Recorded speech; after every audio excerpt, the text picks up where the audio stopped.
일단 그 드라마에서 네. 대부분은 이 재판 결과가 다 드라마에서 소개가 됐잖아요. 네. 근데 방북봉 같은 경우는 어떤 형으로 선고됐는지가 드라마에서 나오지를 않았어요. 변호사님 어땠을 것 같아요?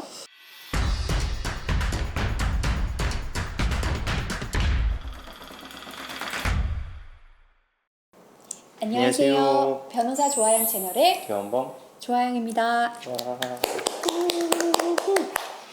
오늘은 우리 우영우 변호사 구화에 네. 대한 얘기 좀 해보려고 해요. 네. 구화 다 보셨죠? 네, 9화를 보니까 제가 너무 공감 가는 게 좀 있었어요. 아, 그래요? 네. 일단 구화는 저는 사실 재판 진행에 대해서는 조금 아쉽고 답답한 부분이 있었는데 일단 전체적으로 그 사교육에 대한 우리나라 사교육의 문제점에 대해서 이렇게 조명하고 있는 것 같아서 그 부분에 대해서도 많은 국민들이 공감하고 있었을 것 같거든요. 네. 변호사님은 어땠어요? 저는 그 이상한 변호사 우영우에 나온 그 아이들의 사교육을 직접 체험한 장본인으로서 제가 중학교 때 이제 외국어 고등학교를 가겠다고 했던 공부가 이제 중학교 수업이 끝나면 바로 학원으로 가서 밤 6시까지 수업을 듣고 저녁 시간이 20분이었어요. 그래서 20분 만에 드라마랑 똑같네요. 네, 20분 만에 이제 편의점에 가서 앞에서 편의점 딱 먹고 가서 공부를 해서 그 수업이 결국 10시에 끝나거든요. 그럼 10시에 끝나면 새벽 1시까지 다시 자습을 하고 2시까지 그 같이 자습을 한 친구들이랑 앞에 공원이 있어서 거기서 이제 깡통 같은 거 차면서 놀다가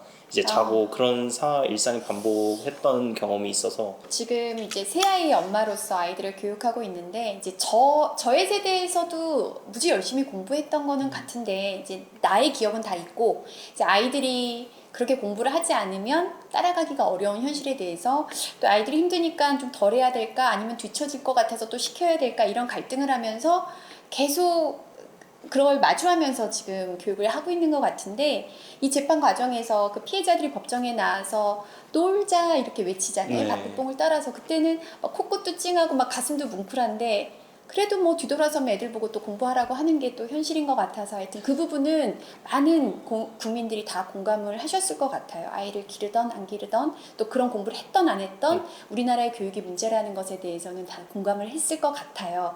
그런데 과연 그런 아이들을 해방시키자고 했던 방북봉에 대해서는 좀 다른 판단이 이루어져야 되지 않느냐라는 생각이 들어서 오늘 그 부분 말씀드리려고 하는데요. 일단 그 드라마에서 네. 대부분은 이 재판 결과가 다 드라마에서 소개가 됐잖아요. 네. 근데 방북봉 같은 경우는 어떤 형으로 선고됐는지가 드라마에서 나오지를 않았어요. 변호사님 어땠을 것 같아요? 저는 그래도 징역형의 집행유예 정도는 나오지 않았을까 싶습니다. 근데 전 좀 생각이 달라요. 이 사건에서 방북봉이 범한 죄를 그러니까 죄명으로 보자면 미성년자 약취유인죄입니다. 미성년자 약취유인죄는 뭐 그 권민우 변호사도 얘기를 하잖아요. 동기나 어떤 목적을 불문하고 그 행위 자체를 처벌하는 거고요. 근데 보호법익이 그 아이들만이 아니라 보호자의 감독권도 보호 법익으로 하고 있어요. 그럼 이 사건에서 아이들이 실제 내리라고 했을 때 내리지 않고 따라갔다고 하면 아이들은 동의를 했고 또 아이들은 좋아했다는 건데 그럼 보호자의 감독권은 뭐 어떻게 되겠어요? 아이들이 낯선 사람의 차를 타고 산으로 올라갔다. 그거를 보호자들이 동의할 리가 없는 사안이지요. 아이들도 한두 명도 아니고 12명을 이제 데려가고요. 그 과정에 있어서 저는 엄청 그 위험한 수단을 썼다고 생각해요. 뭐냐면 버스 기사에게 수면제를 탄 그 미숫가루를 먹였다라는 게 나오지 않습니까? 그것은 저희가 죄명으로 따진다면 특수상해에 해당합니다. 수면제라는 위험한 물건을 통해서 기절했다는 것은 어떤 생리적 훼손이 이루어져서 그건 상해라고 볼 수 있고요. 그러면 특수상해까지도 경합되는 그런 범죄예요. 본인이 뭐 아이들의 해방을 외친다고는 하지만 위해를 결과론적으로 끼치지 않았다고 하지만 그 행위 자체는 너무나 위험한 상황이기 때문에 그리고 이 사안은 제일 문제는 이 사람이 본인의 잘못을 반성하지 않는다는 겁니다. 물론 이후에 이제 우영우 변호사는 피고인의 어떤 사상을 존중해서 사상범 주장을 하기도 하지만 그 사람의 아이들의 해방이라는 이념이 옳을 수는 있지만 그것을 실현하기 위한 방법은 너무나 위험한 수단이었기 때문에 저는 뭐 형법상 죄가 된다라는 것은 의문이 없을 것이고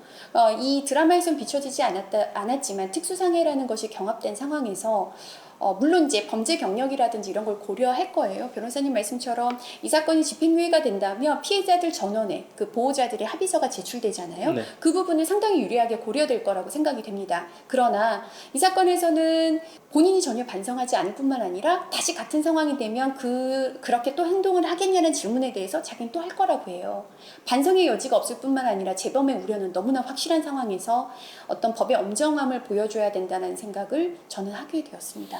너무 좀 제가 과도하게 생각하는 걸까요? 아니요, 되게 현실적으로 생각하시는 게 맞고, 근데 또 어떻게 보면 과대망상증 환자라는 것도 증인을 통해서 현출이 되잖아요. 그런 네. 것도 고려를 했으면, 근데 저는 심정적으로는 집행유예였으면 맞아요. 좋겠다라는 것 때문에 그렇게 말씀을 드렸던 건데, 또 대표님 말씀이 사실은 법적으로는 더 맞는 말씀. 근데 이제 집행유예 가능성도 상당히 있어요. 기대해 볼 만한 게 일단 피해자의 처벌 불허는 상당히 큰 양형 요소라고 생각을 합니다. 그래서 아마 이런 고민이 있기 때문에 드라마에서도 결과를 이제 보여주지 않았던 것 같아요. 약간 그죠? 시청자들에게 맡긴 거겠죠. 네.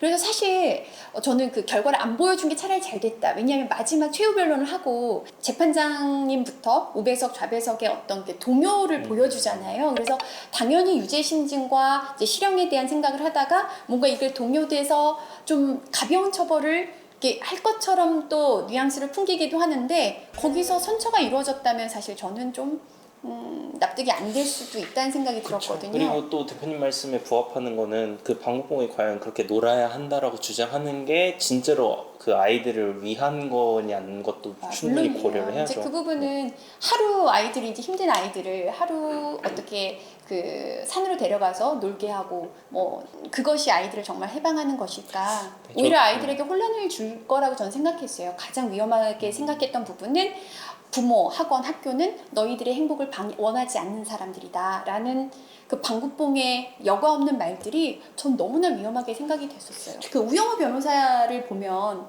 진행을 하면서 어떤 의뢰인의 거짓말이나 어떤 신념에 대해서 회의가 될 때 많은 고민을 하잖아요. 모든 변호사가 그럴 것 같고 아마 변호사님도 진행하면서 벌써 그런 사건들이 있을 거라고 생각이 돼요. 처음 진행할 때와 또 의뢰인들의 얘기를 들으면서 갈등하게 되는 부분이 있는데 그렇기 때문에 이미 진행하는 과정에서는 갈등을 할지 모르겠지만 진행 여부를 선택함에 있어서는 이 사람의 주장대로 우리가 변론할 수 있을까를 또 저희는 생각을 해서 아마 진행을 할 텐데 저라면 사상범의 주장을 할 것이라면 아마 이 변론을 맡지 못했을 것이다 라는 생각을 한번 해봤습니다.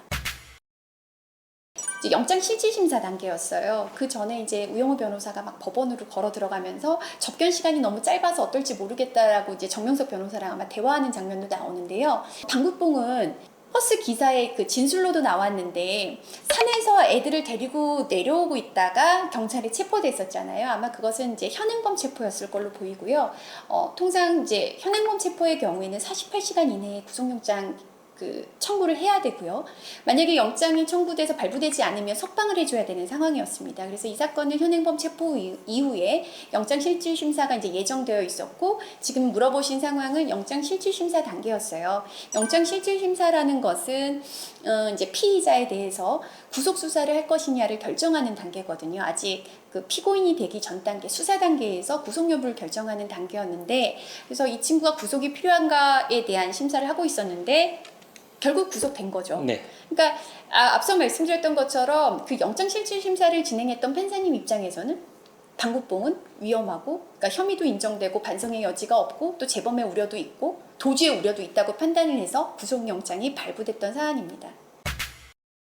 엄마가 시켰다고만 얘기해줬으면은. 근데 일단 그 사건에서는 그 질문처럼 피해자가 증언을 할 때 왜 진술이 바뀌었느냐라는 것에 대해서 사실 그때는 엄마가 시켜서 그런 진술을 했다라는 얘기를 안 하잖아요. 그런데도 유죄 나왔잖아요. 그러니까 아마 엄마가 시켜서 진술을 했다라고 했다면은 좀 결과는 전 달라지지 않았을까 싶습니다. 물론 그 시파에서 제일 중요하게 생각되는 건 이제 지적 장애가 있는 피해자의 경우에는 과연 성적 자기결정권이 있느냐 이제 이런 부분으로 다가가요. 근데 성적 자기결정권이 없다라고 하면 또 그들을 존중하지 않는 시각일 거고 있다고 하면 오히려 보호객체가 될 수 없는 부분이기 때문에 어찌 보면 상당히 민감하고 조심스러운 부분이었겠지만 아마도 실제 법은 장애인 강간에 대해서는 더 중하게 판단을 하고 또 미성년자 의제강간이라고 해서 13세 미만의 미성년자에 대해서는 미성년자가 동의를 했다고 하더라도 강간죄가 성립되는 데 있어서는 영향을 끼치지 않거든요.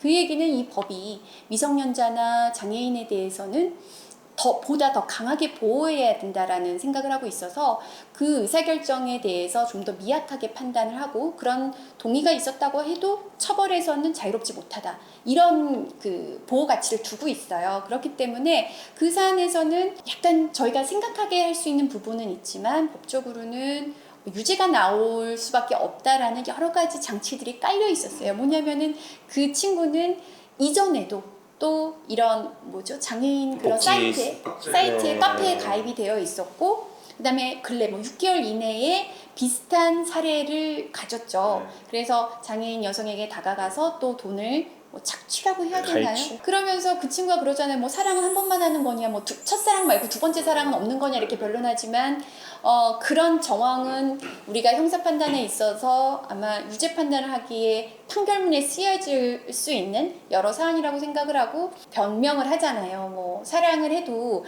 좀 경제적 능력이 있는 누나가 동생을 위해서 돈을 써줄 수 있는 거 아니냐 이렇게 하지만 말도 안 되죠. 그래서 당연히 유죄인 것은 의문이 없었고 다만 이제 사실 저는 그 피고인들을 변호할 때를 고려한다면 피고인 입장에서 이제 나쁜 의도로 접근을 했지만 피해자는 그 성관계에서 만약 동의를 하지 않았다면 억지로 하지는 못했을 건데 또 그 피해자가 마지막에도 계속 피고인을 옹호하잖아요. 그렇다는 거는 적어도 그 순간에는 어떤 사랑을 느꼈을 수 있고 또 이 관계가 끊어지는 걸 싫어서 그걸 동의했을 수도 있었을까라는 생각. 그러니까 그렇다면 피해자가 강간이 아니라고 하는데도 그런 재반 여건을 통해서 우리는 강간이라고 판단하는 게 맞을까?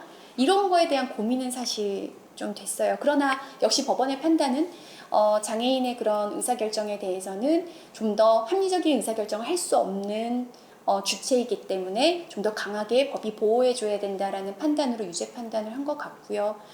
그래서 이제 사실은 우영우 변호사와 또 이준호와의 그런 러브 스토리를 교차해서 보여주고 있잖아요. 우영우 변호사도 역시 정신적으로 자폐 스펙트럼을 앓고 있지만 또 똑똑하고 그래서 그 친구의 성적 자기결정권은 보호되는 것인가 아닌가 아마 저희들에게 또 생각할 거리를 좀 던져주는 회차가 아니었나 근데 싶습니다. 저는 잘 모르겠어요. 그러니까 유죄가 선고된 게 과연 정당한 판결이었는지 계속 피고인 입장에서는 다퉈볼 만한 것 여지가 있는 게 일단 국민참여재판으로 진행이 됐고 배심원들의 판단은 무죄가 더 많았잖아요. 판사가 배심원의 결정은 존중하지만 자기는 유죄를 선고한다라고 했었고 아까 저도 이제 그 고민이 된다고는 했잖아요. 근데 실제 사안에서 이것을 무죄를 다툰다는 것은 엄청 리스크가 큰 변론 방향이에요. 왜 그러냐면은 이 친구가 그런 전력이 없다면 또 해볼만 했겠죠. 그런데 6개월 이내에 그런 동종의 범죄 전력이 있는 상태에서 정말 얘가 순수한 사랑을 했다라고 하기엔 좀 어렵고요. 그다음에 또 하나는 그러니까 순수한 사랑 여부가 이제 죄의 성립 여부를 가리는 건 아닌데 이 부분을 볼 수가 있어요. 이 피해 여성이 그날 관계를 갖고 집에 돌아왔을 때 온몸에 자해를 했던 거. 그러니까 결국은 불안정한 심리 상태였다는 거죠. 물론 그런 자해가 그 성관계로 인한 것이냐 아니면 엄마한테 혼날까봐가 두려워서였느냐는 알 수 없죠. 그렇지만은 여러 가지 상황이 이 친구가 정상적인 판단으로 그런 관계에 나아갔다기보다는 의사 선생님이 또 거기에 증언을 하잖아요. 아마 그 증언이 아마 재판의 결과에 많은 영향을 미쳤다고 저는 생각을 하거든요. 의사 선생님이 볼 때 조서에 나와 있는 피해자의 진술이 모두 신빙성이 있다고 판단을 하더라고요. 이들은 누군가한테 가해를 당해도 그 사람과의 관계가 좋았던 기억만을 생각하면서 이제 헤어지기 싫다는 그런 감정으로 지금 우호적인 얘기를 할 수도 있기 때문에 안정적이지 않은 심리 상태를 되게 강조하면서 그들은 그런 판단을 하기가 좀 어렵다라는 증언을 해서 아마 그런 전문가의 증언이 있는 이상은 무죄 판단은 결코 이루어지기가 쉽지 않았을 것이다. 그래서 변호인이 저로서도 그것을 고의가 없었다라는 주장을 끌고 가기가 어려웠을 것 같아요. 오늘 저희 우영우 변호사 9화 10화 리뷰해봤죠. 아무래도 사회적으로 우리가 관심을 갖는 많은 이슈에 대해서 다뤄주고 있고 뭐 재판의 결과가 어땠든 그 부분보다는 우리에게 어떤 좀 무게 있는 이슈에 대해서 생각할 수 있게 해주는 드라마였던 것 같습니다. 저희가 너무 무게 있게 진행한 건 아닌지. 아니 그래도 저 어렸을 때 생각도 나고 중학교 때 네. 공부했던 뭐 생각도 나고 해서 좀 전 되게 전체적으로 좀 재밌게 그러니까 봤던 것 변호사님은 벌써 우리랑 세대 차이인 게 본인이 공부했던 거를 생각하고 나는 우리 애들 교육하는 거 생각해. 좀 슬프지만 어쨌든 다음 리뷰도 기대해 주십시오. 네. 지금까지 시청해 주셔서 감사합니다. 감사합니다.